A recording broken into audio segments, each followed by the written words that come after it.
Good morning everyone. So today we will read topic spore formation. So we have already discussed about the asexual reproduction.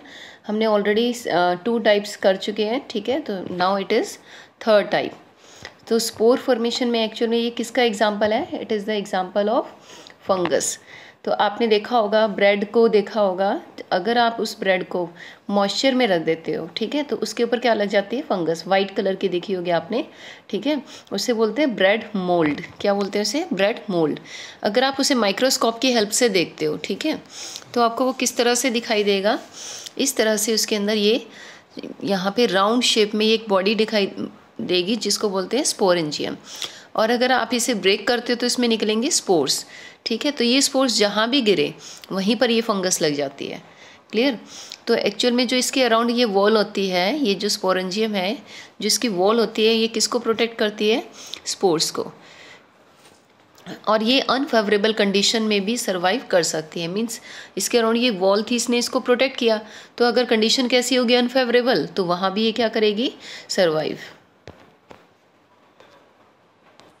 So you can see here किस तरह से bread mould दिखाई देती है. तो ये देखो ब्रेड है, और इसकी दूसरी साइड में जो दूसरा वाला ब्रेड है वो आपने मॉइस्चर में रख दिया था, ठीक है, और इस पर ये फंगस लग चुकी है.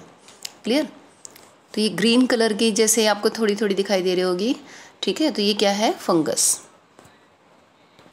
So you can do this activity at home also. आप क्या करना, घर पर ब्रेड को मॉइस्चर में रख देना. तो कुछ टाइम के बाद आप या आप ये बोलो 3 डेज़ के बाद उस पर क्या लग जाएगी? ब्रेड मोल्ड, ठीक है. तो ये ब्राउनिश ग्रीन कलर के इस तरह से उसके स्पोर्स दिखाई देते हैं, उसका जो हेड होता है वो दिखाई देता है, ठीक है. एक्चुअल में फंगस का कलर वाइट होता है, तो उसकी जो स्टेम होती है वो वाइट होती है जो नीचे की तरफ है, बट ये जो स्पोर्स हैं ये ब्राउनिश शेड में आपको दिखाई देंगे. उसके बाद नेक्स्ट करोगे आप, नेक्स्ट टाइप कौन सी है? वेजिटेटिव प्रोपेगेशन, ठीक है. तो ये कौन सी टाइप है? फोर्थ. तो वेजिटेटिव प्रोपेगेशन एक्चुअल में क्या होती है? इसमें आप क्या करते हो, किसी भी प्लांट को ले लेते हो, उसके पीसेस से, ठीक है, आप क्या करोगे? न्यू प्लांट को ग्रो करवाओगे.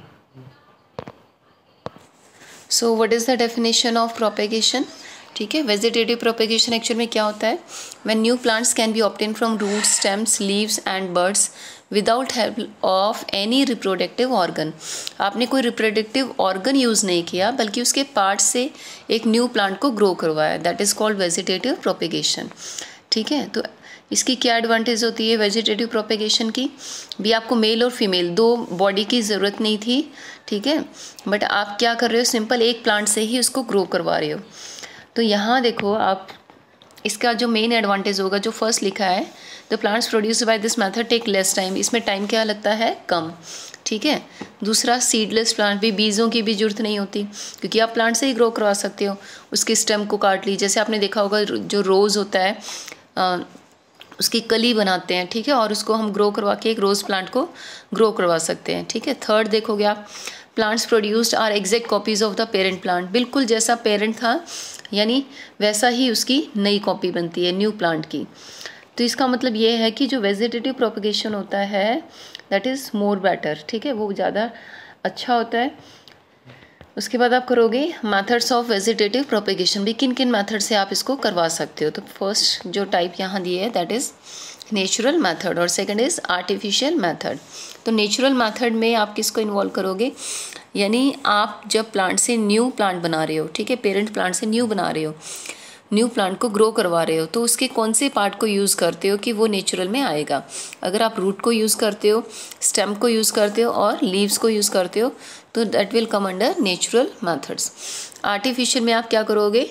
स्टेम की कटिंग करवा के कर रहे हो, ठीक है, और या फिर उसकी ग्राफ्टिंग कर रहे हो, ठीक है. तो ये किस में आता है? आर्टिफिशियल मेथड में.